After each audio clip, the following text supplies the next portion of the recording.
Karena menurut teori kategorisasi sosial ini membuat kita itu cenderung memfavoritkan diri kita sendiri, gitu ya, atau biasa disebut dengan in-group favoritism, dan membuat kelompok lain itu jatuhnya jauh lebih rendah, lebih buruk, lebih inferior daripada kelompok kita, atau biasa disebut dengan out-group derogation.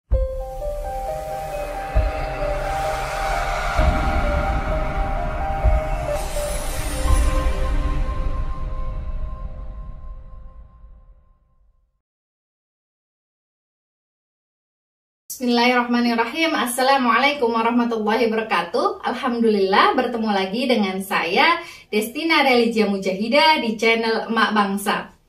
Kali ini teman-teman kita akan membahas mengenai asal muasal prasangka. Jadi asal muasal prasangka itu dari mana? Kalau kemarin kita membahas apa perbedaan antara prasangka, stereotip, dan juga diskriminasi. Kalau teman-teman belum lihat apa perbedaan di antara ketiganya, teman-teman bisa klik di link di atas ya. Nah, saat ini kita akan membahas mengenai asal muasal prasangka. Jadi kalau kita kemarin belajar bahwa saya cupil sedikit ya, bahwa sebenarnya prasangka itu lahir dari stereotip yang negatif. Maka di sini ada 3 teori yang dapat menjelaskan mengenai asal muasal prasangka. Yang pertama ada yang namanya teori kategori sosial.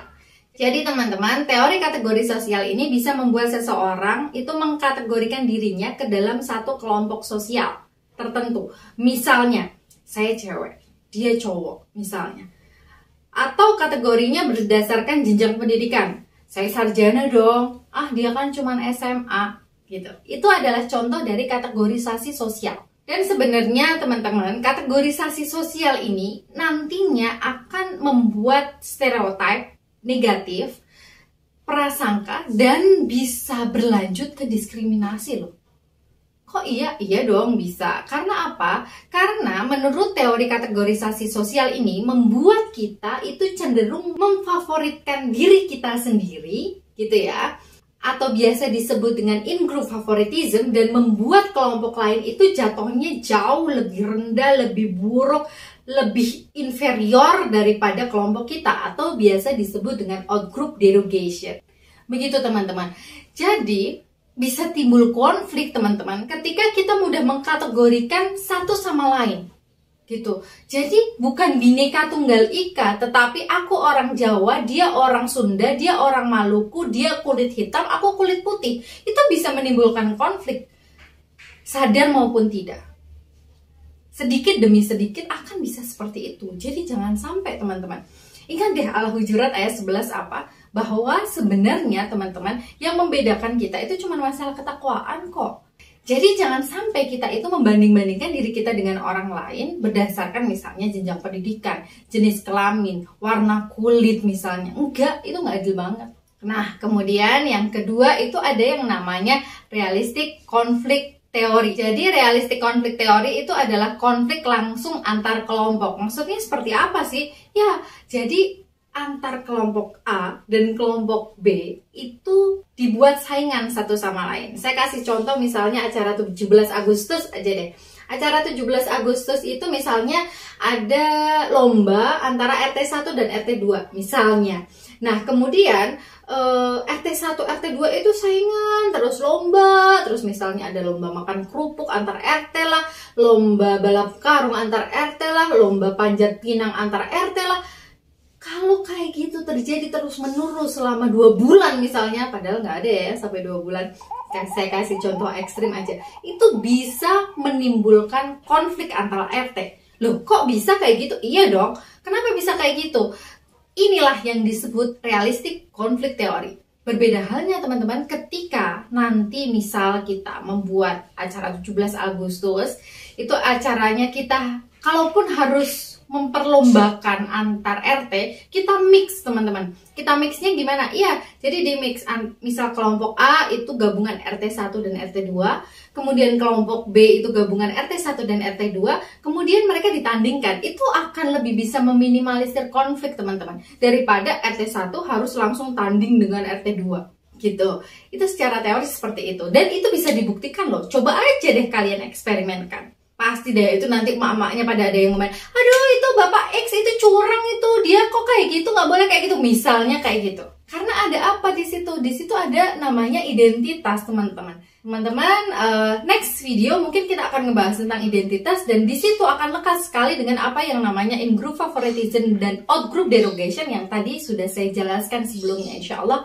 kita akan bahas di pertemuan-pertemuan selanjutnya. Nah, kemudian yang ketiga, teman-teman, asal muasal prasangka itu dapat terjadi karena teori belajar sosial. Teori belajar sosial itu bagaimana penjelasannya? Maksudnya seperti apa?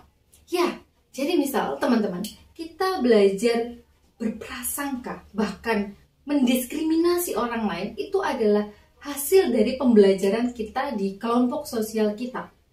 Misal teman-teman, misal di barat aja ya, di barat itu konflik ras kulit hitam dan ras kulit putih itu sangat kentara.